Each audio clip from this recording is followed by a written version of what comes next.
What is up, movie maniacs? Happy New Year, another year of horror with us, Horror Fiend TV. This is Three Corners of Horror. I'm Ricky Grimes. I got my boy JR with me. What's up, JR? Man, I would say 2021 was good. Folks, 2022 is going to be our year. Stay with us, and we're going to discuss Paranormal Activity, which, man, is it a great found footage or a footage that should have never been found? Wow, Joe, what's up, Joe? Did you feel What's up? Oh, Happy New Year. Welcome to the new year. Yeah, definitely stick with us. It's going to get better. So here's to 2022. Awesome. Well, guys, I'm going to propose a toast to all the Horror Fiend fans for Happy New Year. Cheers.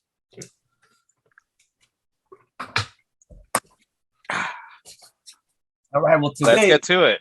like Joe and JR mentioned, Paranormal Activity, Next of Kin. This film is going to be on Paramount Plus. If you haven't seen it yet, make sure you see it before we discuss it. JR, why don't you introduce us to this film? Like, the direction of this film was a little different than we're used to with found footage. What do you think? Was there any direction in this film, to be honest? I mean, the Paranormal Activity was one of the films that basically helped lay out a foundation for the found footage. Now, unfortunately, with these movies is they try to change it up. I mean, the director, yes, it's supposed to be found footage, but it went from found footage to regular film, found footage, regular film. I mean, and then the simple fact is we were led to believe this is supposed to be some connection to the other films. I mean, and we'll discuss it later. I mean, the connections were very, very loose. You had to reach to find a connection. And I think this is one of the things that kind of led to, I don't know, I would say a chaotic film. My problem was, the quality of the film. So listen, I know this is some years from the original film. I know different cameras are used. I'm not a cinematographer. However, I do have phones. So I know that the quality has changed. I felt that the cinematography was a little too clean for me. It's supposed to be found footage. And again, I know that even with your cell phones, you can still get clean footage. However, the quality of the picture was way too crisp for me for a found footage film. That completely took me away from it. In the beginning, when they're heading to, as we'll discuss later, you get this aerial shot. Well, how the hell are you going to get an aerial shot in a found footage film? So right up, and I think I was messaging you, Rick, when I was watching this, and I said, we're getting an aerial shot in a found footage film. How did you pull that off? This was not a found footage film for me. It also, for me, did not tie into the Paranormal Activity universe. I think they just kind of put Paranormal Activity into the title to kind of draw you in. This was actually supposed to be a reboot for the Paranormal Activity. I read that before we started doing, I did a little reading, but this was supposed to be a reboot and it sucked. My other surprise is that this was written by Christopher Landon after he did Freaky Friday and Happy Death Day. And I love those movies. Yeah, and you have also Happy Death Day was fun. Oh, Happy Death Day. And even, you know what? Even when you got part 2 that kind of went off. I actually like that. I enjoyed the sequel a lot, man. Yeah. But, and then the even bigger letdown is Oren Peli, who wrote the original Paranormal Activity, wrote this. So I'm surprised of this pile that they delivered. Let me ask you a question. Whoever wants to take it. In this film, you mentioned it's found footage, but it was too clean. Now, you noticed it really quickly in this film. Now, before I get into the question, I do want to address the aerial shots. The houses that October built, I think it was a sequel. They used the drone to same effect to get. Even then, I didn't like it. Like it's a cheat. It's a cop out. We don't, because who's putting these films together at the end? You know what I'm saying? Anyway, I immediately questioned the authenticity of found footage in this film when Margot and Chris is her friend. We'll get into him later, but they're sitting. It looks like they're at a diner or something, and they're waiting for someone, and they're kind of looking at each other. Chris is filming her, and then when Margot leaves the diner to go and talk to someone else, Chris is filming her as well. But then we get a shot of Chris filming. So who's filming that? Yeah. Like me, and that was within like the first like 5 minutes of this film. I'm like, sloppy. What is that a mistake? Was that a mistake? Okay, so then I said to myself, all right, this isn't a found footage film, and it's not. It's not, because that they already broke the rule right there. But then as it goes along, you got Chris has to.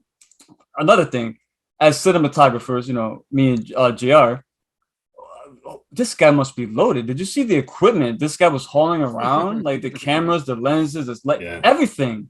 Who does that? Like, come on. Like, anyway, this guy had thousands upon thousands of dollars just chilling there. But again, because of that equipment, they had to foreshadow the drone. They foreshadowed the GoPro. Like, all this stuff I knew was going to come into play. Like, even when he's talking to these kids later on, he's explaining to them the slow motion. This film, as far as the look, it's not found footage. I'm sorry. It's not at all. You can't also, another thing too, I'm not, trust me, I'm not trying to jump ahead, but this helps my point. Who is found footage? It's supposed to be footage that's found, right? And it's, you know, it's shared with the public, and they make a story out of it. But in this film, it's too clean, too many special effects in there. And also, everything is done through Chris's cameras, except for there's a scene at the end, which we'll get to, I'm going to talk about it now, that it's not Chris's camera. So who put this fucking film together? Right. It's what's going on here? Like, were these professionals making this? Like, anyway, Joe, we're going to get into more of the camera work later because it does keep coming up. But as far as Margot is concerned, who is the main character of this film, why don't you give us an explanation about her past, who she is, and what she's doing here? Well, Margot is played by Emily Bader, who honestly really hasn't done much, so I have nothing to compare any previous roles with her. Anyways, Margot was abandoned by her mother when she was a child. Sarah, her mother, who we'll discuss later, was the one that dropped her off in the hospital. But the effects of being abandoned out of a hospital has led Margot to head over to Baylor Farm. Yes, this is where I think the directors dropped the ball on this, because at this point it became a documentary film about her going to Baylor Farm, her meeting her ancestors, her blood relatives that she's never met before, because remember, she was adopted too. So this is where she meets Samuel. And for me, when this was meant to turn to a documentary, this is where I felt like you needed maybe a third or fourth person operating a camera to give a different point of views, which would have helped us the documentary style. But she wants to do a documentary. She wants to go and with Samuel be introduced to her blood relatives and go through the whole process of understanding what happened, where did she come from, who was her mother, and everything that basically she needs to know to find some kind of closure. But it's just, for me, it's just, I don't know. It could have been better, and I think they dropped the ball, especially like, you know, the way they try to tie it in.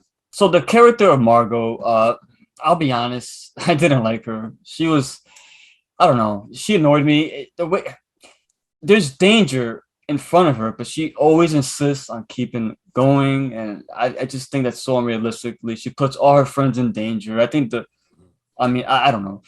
I just really couldn't get into her character as much. But she got roped into coming here because Samuel, who at this point is her blood relative, and this is so absurd. Ancestry.com, he used that to tell, hey, we're related. Let me come. I'm gonna come see you. Come back. We're a bunch of Amish people. You know, he was exiled at that point or something. Rumspringer. Yes. So I don't know, man. A main character is very important to be invested in any story going forward. Yeah. And I just could not get invested with this character. She was too much of a go-getter, and not in a good way. It didn't matter what was going on. She just kept pressing forward, even when there's danger around her and she knows it. She sees it, but she continues wanting to go. Like, if I was Chris, I would have said, peace. So, yeah, that's what it is. But, you know, that's Margot. Now, we also got Chris. Like I said, he's the camera guy. We got Dale. We got Samuel. So there's other characters in this film. GR, why don't you bring us up to speed very quickly on the supporting cast on this film? Well, Dale for me was probably one of the best characters in the whole thing. the minute you meet him, I mean, he picks him up at the airport. He's their sound guy. As soon as he goes in there, he starts joking around about, "Hey, look what I'm wearing. You gotta get used to the cold weather.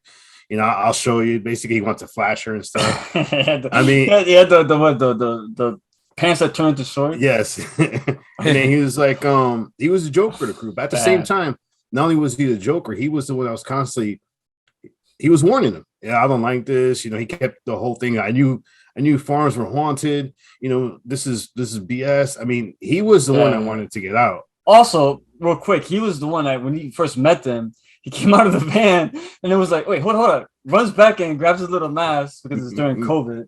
Yeah, I mean that's just that we can all relate to right now. So I love Dale. There's one thing in this movie that I liked. It was Dale. Yeah, and then when he gets in the van, she was like, "Oh, do I mind the mask? Oh, you know, no bad. I got COVID like 5 times. I'm good. You know. I mean, his character was awesome, and I feel like Samuel was a character that, once again, the directors let down on, because he felt like he should have been more focused on. This is another character who he agreed, you know, with her. I mean, he lured her in. Let's be honest, he lured her in, and then but that was the premise of him luring her in. It was lured her in. They get to the farm, they get rejected to go in, and then he finally convinced Jacob, which Joe will talk about, to allow them to do the documentary. And then when a certain point in the film where they went into that church they should never gone into, he warned them, "Hey, you told me this was a documentary. Do we have to stop this?" So, I mean, he was a character that, unfortunately, at the end, they completely screw up. But, I mean, Samuel and Dale, for me, were the interesting characters out of all of them. Yeah. How about you, Joe? What do you think? Well, you had Chris, who actually I recognize Chris. I watch Chicago Med, and he was a character on Chicago Med for a couple of years. And this is his first horror movie. Oh, Chris is the one that was documenting the whole documentary. He was a cameraman. But actually, if you pay attention, he also was one of the ones that did question a lot of strange things happening. Like, with the flares. There was a scene, though, when you clearly heard something. He's like, well, this could be anything. He's like, what do you mean? Yeah, no, there were about 2 scenes where he did question things. And then you had Jacob, which is played by Tom Nowicki, who I was texting with Rick. I'm like, is that Clancy Brown? And I had to ask, by the way, if you're watching a movie and you're messaging with somebody and then you have to go to IMDB to research, it's not good for you. It's not a good sign. Not a good sign. So you confuse Mr. Krabs with the guy in this film, huh? Well, and I'm like sitting there. Thankfully, I had Adam, who was kind of paying a little attention for me in the little moments where I, kind of went through actually many moments I went out. But so Jacob is the patriarch of the family. He's related to Sarah, which is Margot's mother. So, he's basically Margot's grandfather. And as Junior said, he allowed them to come in to film for the family. Again, it's just like there was a lot of potential that was lost in the characters, especially with Chris. There was just some corniness. There was this character, and then I felt there was some forced scenes with him explaining shots that come later on to play in the movie. That was so fucking lazy. Yeah, that was bad. And like I said, we're going to discuss it later. When you have to write what you're going to do holes into the film to tell the viewer, okay, this is why it's in here. That's bad. and again, this movie was directed by William Eubank, I think. Eubank. He did The Signal, which is decent, and he did Underwater, which I really did enjoy. I liked Underwater. Yes, he did that. Yeah, Underwater was a great surprise. You guys saw it. I'm gonna see who wrote this film. This movie broke Christopher Landon. Oh my God! Christopher Landon is done. So that's what I'm saying. Yeah. Christopher Landon, Oren Peli, Chernobyl Diaries. While some people may not like the twist of it, I actually enjoyed Chernobyl Diaries. Both of them have put out some good stuff. Yeah. And I'm literally going to question what's going to be coming up from them from here on out after this movie. Yeah, I think the characters in this film, like I said, Dale, he was all of us. Dale was great. He's a big, lovable giant guy. Like he was a lot of fun. He felt real. Chris, he was okay. He was hit or miss for me. Margot, in my opinion, was definitely my least favorite character. Samuel, Yeah. like JR mentioned, Samuel was interesting because you knew he was very awkward and there was something going on. And in my notes, I'm looking at it right now. I did write the first thing. This movie looks too clean. So Joe, I said that. Mhm. that you And did say that. So I mean, any grave encounters, yeah. you know, and by the way, um, it was actually Blair Witch Project. I forgot who you said was the one that paved. Oh, Paranormal Activity wasn't what paved out the found footage. No, It it was was one actually. of them though. No, it was Blair It Witch. was. It was Blair Par- Witch. Blair Witch was the mother, and Paranormal was the father, I guess. Yeah, yeah. You know, but yeah, just the cleanliness of it. I'm watching a film. This film is not. I'm sorry. It just. All right. There's a lot of people that strictly only watch found footage and found footage only, and they watch a film like this, right? Yeah. Going in. All right, I love the franchise, and they watch this, and it's a slap in the face. It's almost disrespectful, insulting the audience intelligence by trying to hide the fact that, okay, you know what? It's found footage, but we want to make it look good. We want to use these fancy cameras. We want to get these fancy shots. We want to use slow motion. Who uses slow motion in a found footage film? Anyway, Yeah. I digress. But this, all right, the plot of this film. Let's get into this real quick, all right, guys. Joe, the plot of this film. There's a demon in this film that it is brought up many times. Joe, what can you tell us about this guy? Well, the demon is Asmodeus. I'm actually glad, at least with the laziness that was done in this movie, that they actually used a real demon instead of creating another demon and try to create a fake backstory on it. So Asmodeus is demon of lust, and Lucifer created him. Lucifer is the king of hell, and Asmodeus is the prince of hell. And there's a book called the Book of Tobit, and that wrote that Asmodeus was hostile to a character in that book called Sarah. So for me, I think that the filmmakers may have used this book as kind of a source material for this movie. Kind of cool. Poor delivery. You know, I did like the mythology behind, Asmodeus very much. Yeah, that's right. Am I pronouncing it wrong? Well, Asmodeus. I didn't want to cut you off, but that's what. Is it Asmodeus well, or is Asmodeus is how they said it in the film. So Potato. who cares? Yeah, I know. But we actually, and we talked about a character in one of our last reviewed. The Asmodeus or Asmodeus, whatever it's called, because honestly I don't care. Whatever was a antagonist in Supernatural. So like the character. Oh, it's a real demon. Yeah, absolutely. It's a real demon. Yeah. So I kind of like that they at least use something real, because at this point it wasn't real. Gia, what you think? Real, fake, not too good? This is where I think the stretch came, where they're trying to tie the movies. Oh, I mean, if you remember, Christy, which was one of the sisters in the original, in the second one, Paranormal Activity, she had an imaginary friend called Toby. I mean, which is, you would try to connect both of them. Maybe it was Toby Asmodeus. I mean, and then the fact that they had the same kind of lore to it, where you had this demon who had to be inside of a woman in order to feel trapped.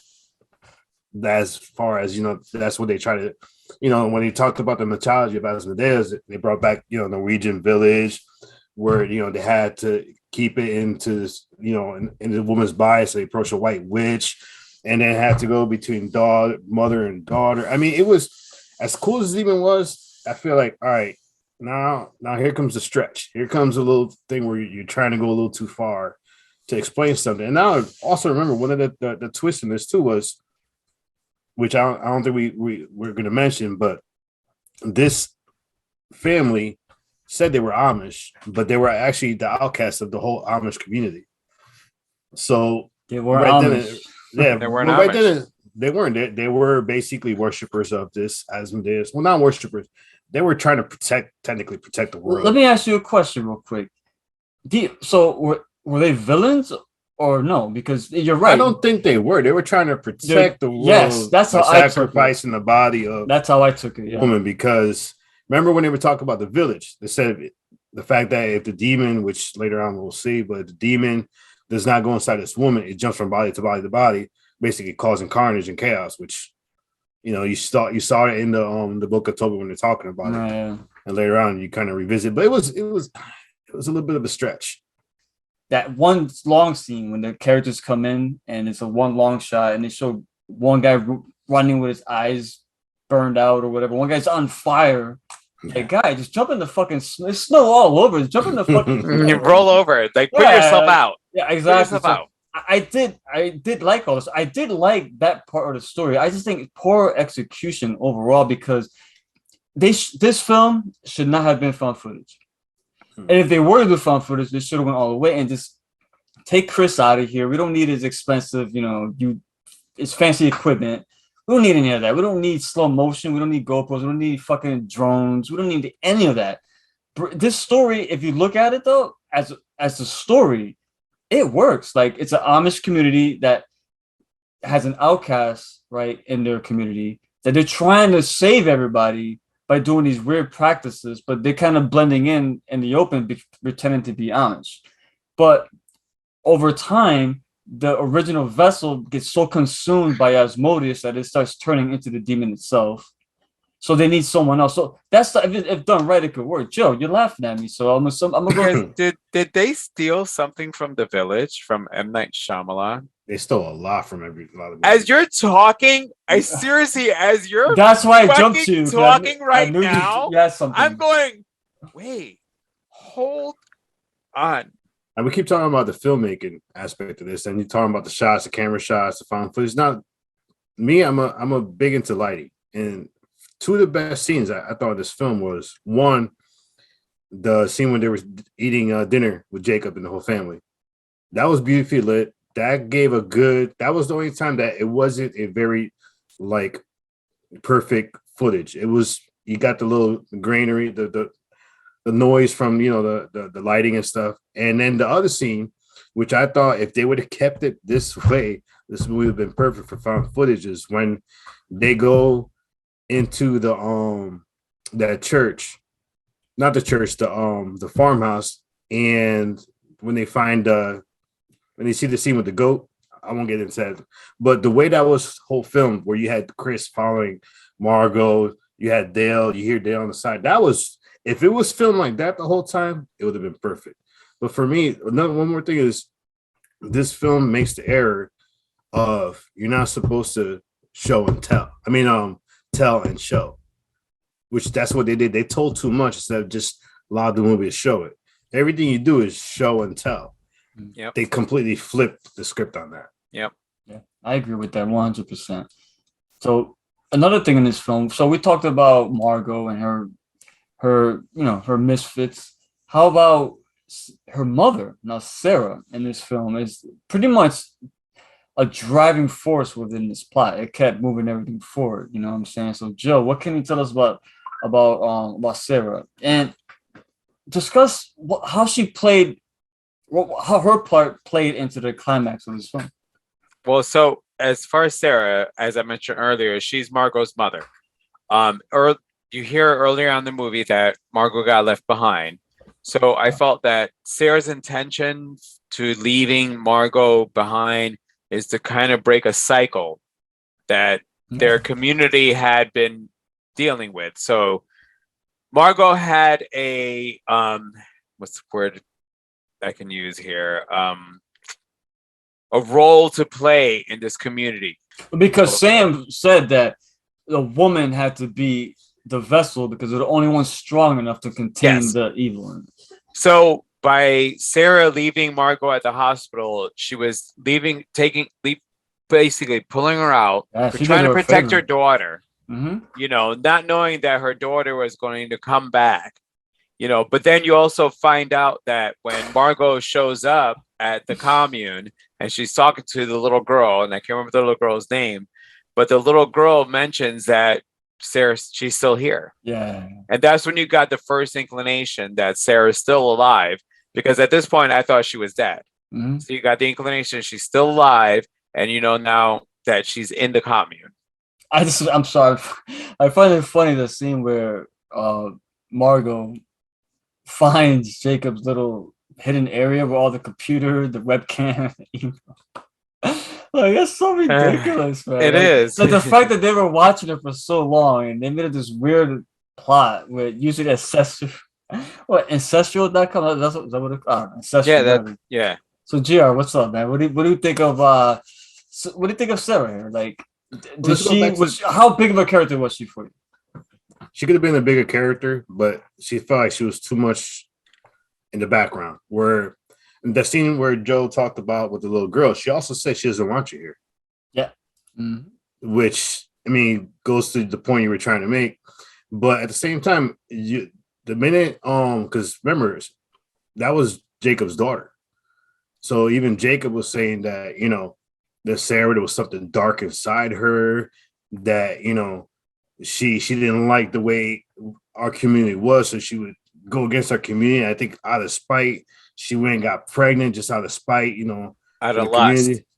As I Well, mentioned earlier, Asmodeus is he represents lust. So that's what Sarah was doing. And even when she was shunned, the way they explained that they were shunned. Oh no. When you're shunned, you don't go away from the community. Nobody talks to you. You just there. It just felt like while you knew she was the driving force behind it, it was done very sloppy to come to that point, because even when you finally see it, you're like, really? This is what we're building up for? Well, yeah, tell me this. Now, we know about Sarah, we know about Margot, all the other characters. Now, let's discuss this. Let's wrap this up. Because this film, I'm already done with it. Now, like I said before, this is when it started getting better for me. As far as story, again, take away the found footage aspect. But for me, the story, it did kind of pick up a bit with the action. So how did it do for you, man? All right. First, I'm going to go something real quick. This is where, after she figured out Samuel's been spying her the whole time, which if they wanted to make this into a perfect film, the fact that they should have went back and showed him planting all these cameras, because he was watching her the whole time from the closet. So at that point, after that scene, when she figured out they were found, then you start again as Medeus kind of showed his face a little bit because he attacked her in the room.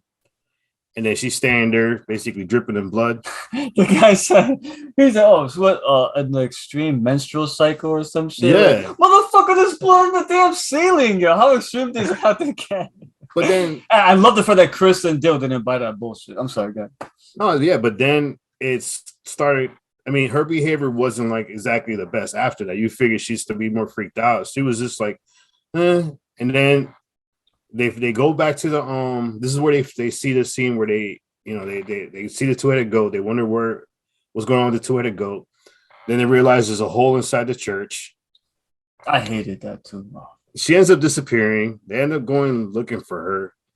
And I mean, I'm sitting there watching them like, this is really the lead up to this shit. You're gonna go to this hole where apparently they're feeding this thing, and there is this woman. I forgot the woman's name. I apologize, but she's over the body of Margot doing an incantation. And they're like, "What's this?" And yeah, Sarah just chilling on the chair. And they're like, "What's that?" And then she gets up slowly. I mean, it was just this killed me. This killed me because it was just. This was a culmination of a chaotic film. Yeah, everything just went to hell in handbasket. The original Paranormal Activity was so successful because they didn't show anything. It was done by surveillance cameras, and what you didn't see scared the hell out of you. Here, you got somebody running around naked. Like, come on, man. Not only that, but she's running around here. Think about this. It's not paranormal. They throw the goat to feed her, right? So obviously she's free to walk around this whole time. But then she's sitting there watching this woman doing an incantation, which didn't make sense to me. You figure you would attack this woman unless she's like he threw her and stuff. And it broke the salt protection barrier, and that's when Sarah got up. It was just so I don't know. It's Joe. What's up, Joe? I see you. I literally love how you guys are all trying to explain this fucking movie. I mean, like this shit was a crap fest. I mean, that's the way I'm gonna put it. It was a crap fest. I mean, you have like the weak shit of the slow-mo, which you brought up. God.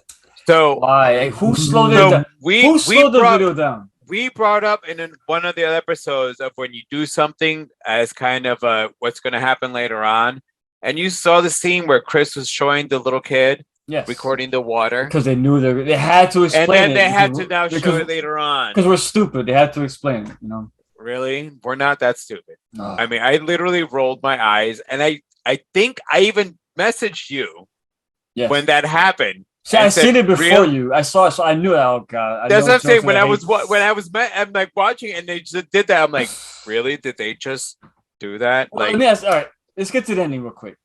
well, hold on, because they give you a fucking hint of a sequel. No, this is part of the ending. Yeah, this Yeah. this They is what I give mean. you a Let's get Okay. into this part. Let's get into this part. Joe, let's start All right. off with you since you're already you're in the zone, son. So I'm just gonna give you the quick exposition here. So Samuel somehow got possessed by Asmodeus. So his theory was the women are the strongest. The carrier was completely bullcrap. Now he has him. And I gotta admit though, the fact that he got the power to just make people kill themselves or whatever. Like again, but that footage was captured through the cops, their what do you call the car cams? What do you call it? Dash cams? Dash cams. Well, all right. If Chris got away, right? Let's say he's got away. Him and Margot got away. He's got all this footage. Actually, no. Didn't their equipment get stolen? Or Yeah. so who the fuck Yeah. put this movie together? Right. I'm It's done. such- All right, Joe. That is a sloppiness floor. of it. I'm done. I mean, I'm for done. me, this movie sucked. I'm done. We've been doing this now for a couple episodes. It's very rarely I will say, for me, this movie sucked. Actually, in the interim, in between while we were shooting and I got up, Adam was like, "Well, you guys are being rough."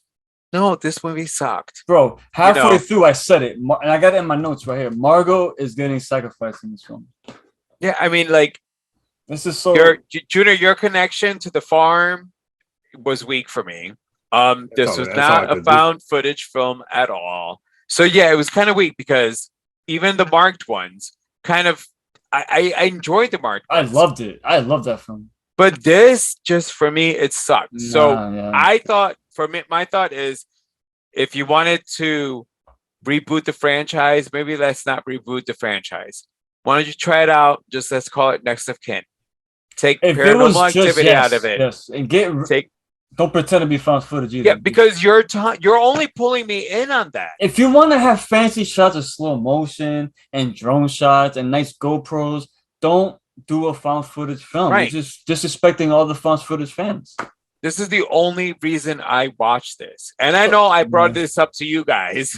And this is one of the reasons we did this one. I apologize. No, don't apologize. It was only because it was Paranormal Activity. And I actually I have love the enjoyed franchise. all of them Yeah, I up like the until franchise, yeah. this point. This is not part of the franchise. So The what would Farm- you rate? Fuck. This is a 1.5. I would even give it a 1. I mean, it was All right. sloppy all the way around. I mean, I know that's harsh. I'm not happy with it at all. After our conversation, if they wanted to make this movie right, they should have did it through Samuel's point of view, to be honest, because he's the one that put this whole thing together. I think it would have been a better movie. All the characters except for Dale and Samuel honestly were weak. I mean, they constantly did. We're gonna tell you instead of showing you. I mean, it was a reach when look at the image on the wall. Look at the image on the wall. I mean, that image on the wall. I mean, it was just so much stuff that they try to force upon you. Lazy. And it was bad. I mean, after watching this, I was like, man, Bloodthirsty is actually pretty good. Yeah, I agree. and you guys saw my review. I hated Bloodthirsty. I would watch Bloodthirsty again Hey, before I watch this. I personally didn't hate Bloodthirsty. It wasn't the greatest film, but I found Better than this one. I found something Better to than like this. about it. But yeah. this film, like I said, if this film, wait, Gia, what did you rate it? Did you give it? Matter of fact, I'm gonna give it a 1. So And that's being gracious. So this film here, if this film here was not called Paranormal Activity, it could have been called anything / Next of Kin, and they weren't trying to make it a found footage. If they want to really put these fancy cameras to use, make a traditional film out of it. You already broke so many rules, like seriously, like you broke within the first 5 minutes. I was already out of the film because you broke the rules. I'm gonna give it, me personally, I'll give it a 2. Because I did find some stuff I didn't. If I could find something that I enjoy within a film, I'm not gonna give it like a 0 or 1. It's all right. My films, when I rate it, they start at 5. each thing that pisses me the hell off, I start deducting points on it. So talking to you guys, I definitely would go down more 1.5. I would because you want to be nice. It's you know what, I don't want to give it a lower review because of angry. You know, I'm angry right now because of the fact that Oren Peli did this film. He wrote it. Oren Peli and Christopher Lee. I mean, like they Freaky was fucking awesome. Yes, and they have we're not reviewing it, but Freaky was awesome. Happy Death Day is one of the most fucking awesome original horror movies you can come up with. You saw that, Jer? You have not seen that? Oh my god! I knew it because he's not hyped up. That's watch those films. The fact that both of them wrote this. Yes. Like, and what did you do? Did you like poop in the toilet and say, "This is our script, and we're gonna go with it"? I mean, like, I'm just flabbergasted. Take a page out of the Blair Witch. Blair Witch had a sequel which was not found footage because you can't replicate that. Neither of them. Can't. So this, if you're gonna make a sequel, ditch the found footage, make it a traditional film, and you might make a good film. But you might. That's gonna be all for today. We're Horror Fiend TV, 3 Corners of Horror. Joe, tell us what we got cooking next week, son. So join us next week because if you guys, even though it's kind of been organic, we've been discussing a lot of folklore, and we're going to be discussing a completely different folklore where we deal with his house. Now, why it's different folklore, we'll discuss about it. This is a Netflix movie. It's one that I watched. I actually really enjoyed it because I like watching something that's not what we're all used to. You've seen it already then? I did. Okay. It was really good. You saw it too? Oh, nah, man. It was good. No, I mean, again, it's because you're not dealing with French, American. It's Ugandan. Yeah, I did know that. I did. It is. Yeah. It's a different. It's a different flavor. It's a different flavor. I love learning about different folklore, especially horror folklore around the world. Awesome. Awesome. Well, hey, we need a palate cleanser after tonight. So, guys, thank you very much for joining us again for Horror Fiend TV. Hit that subscribe. Smash the like button, hit subscribe, share with your friends. My name is Ricky Grimes, JR, Joe. Thank you for joining us. Please come back next week. Happy New Year once again. And if you come back next week, we might have cookies. Peace.